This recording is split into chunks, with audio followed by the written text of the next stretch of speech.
Mesdames et messieurs, bonjour, Jean-Michel Pelat, je suis médecin anesthésiste réanimateur spécialisé en médecine de la douleur et dans cette vidéo, je vais vous parler de l'infiltration au hiatus sacro-coccygien, qui est une technique pratiquée par différents centres rhumatologiques, radiologiques, ainsi que dans certaines structures de prise en charge de la douleur comme la nôtre à Grenoble. Il s'agit d'une vidéo destinée au grand public, mais également aux soignants. Avant de débuter cette présentation, je me dois de vous présenter mes liens d'intérêt avec l'industrie, liens qui apparaissent sur cette diapositive et les deux qui vont suivre. Voici la deuxième.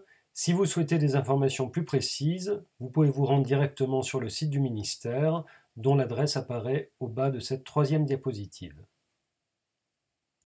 L'infiltration du hiatus sacro-coccygien s'effectue au niveau de la partie basse du sacrum et elle est indiquée, par exemple, pour traiter une sciatique rebelle dès lors qu'une infiltration péridurale classique est contre-indiquée.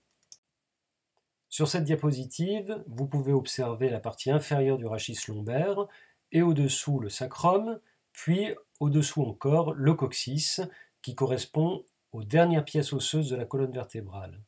Il faut savoir que lorsqu'un patient a bénéficié d'une chirurgie de colonne, avec par exemple la mise en place d'une arthrodèse, c'est-à-dire la mise en place de matériel d'ostéosynthèse ayant pour fonction de stabiliser le rachis, eh bien dans ce cas, il existe une contre-indication à la réalisation d'infiltration au niveau du site opéré, sauf cas particulier.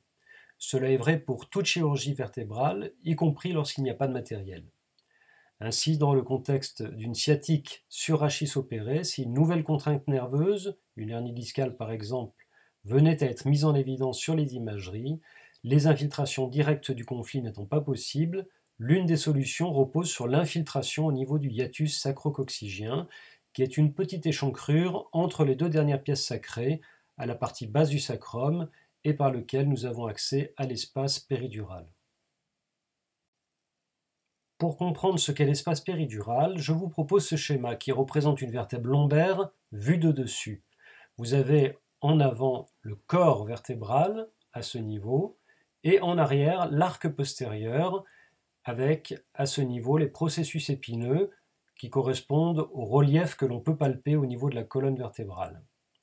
Ce qui s'anime en noir sur la diapositive correspond à la durmère et l'arachnoïde, c'est-à-dire aux méninges, toutes deux accolées, et à l'intérieur de l'espace qu'elles forment se trouvent les structures nerveuses, dont la moelle épinière, mais aussi les nerfs périphériques et bien sûr le liquide céphalorachidien qui apparaît en bleu sur cette diapositive, liquide que l'on cherche à prélever lorsque l'on réalise une ponction lombaire. Les méninges, l'arachnoïde et la durmère, sont entourés d'un autre espace, c'est l'espace péridural qui apparaît en jaune sur ma diapositive, espace contenant de la graisse et des vaisseaux, mais aussi dans lequel cheminent à chaque étage vertébral les racines nerveuses, celles qui forment les plexus puis les nerfs périphériques. C'est dans cet espace que nous avons coutume de réaliser des infiltrations pour soulager les douleurs de sciatique par exemple. Il faut savoir que l'espace péridural s'étend sur la totalité du rachis et descend jusqu'à la partie basse du sacrum. On peut donc sans problème y accéder par l'intermédiaire du hiatus sacro-coccygien. Il faut noter, à l'attention des opérateurs qui peut-être écoutent cette vidéo, la possibilité de sacs d'Uro descendant assez bas chez certains patients avec le risque de ponction intratécale. C'est pour cette raison que les anesthésiques locaux intracanalaires pour ce type de geste sont, à mon avis, à proscrire, ceci pour limiter le risque de rachis-anesthésie totale. Le geste se déroule au bloc opératoire très simplement. Le patient est allongé sur le côté droit ou le côté gauche, selon ses préférences et celles de l'opérateur.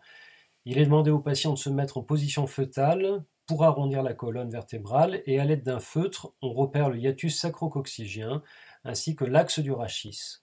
Comme vous le voyez sur cette photo, nous disposons bien sûr d'un appareil radioscopique pour faciliter la ponction et afin de nous assurer d'être dans l'espace canalaire lors de la ponction, comme nous le verrons un peu plus loin.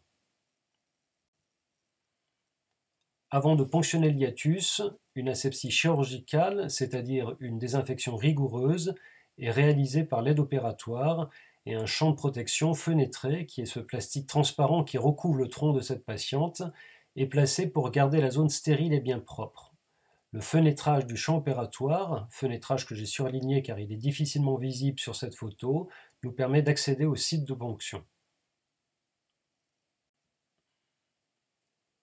Le médecin prépare son matériel, à savoir l'aiguille de ponction, une seringue contenant des anesthésiques locaux, ceci pour anesthésier la peau avant la ponction, et enfin une autre seringue de 20 ml contenant un corticoïde d'action longue, lequel est dilué dans du sérum physiologique pour obtenir un volume significatif et faciliter sa diffusion. Dans notre service, une légère sédation est mise en œuvre et, après avoir réalisé une anesthésie des parties molles avec les anesthésiques locaux, nous allons ensuite ponctionner le canal vertébral, ceci en passant par le hiatus sacro-coccygien.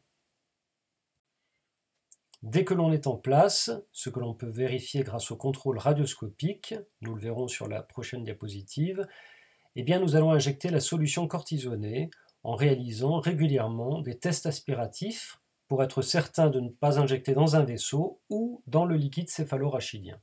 Si notre aiguille est dans un vaisseau, alors le test aspiratif ramènera du sang.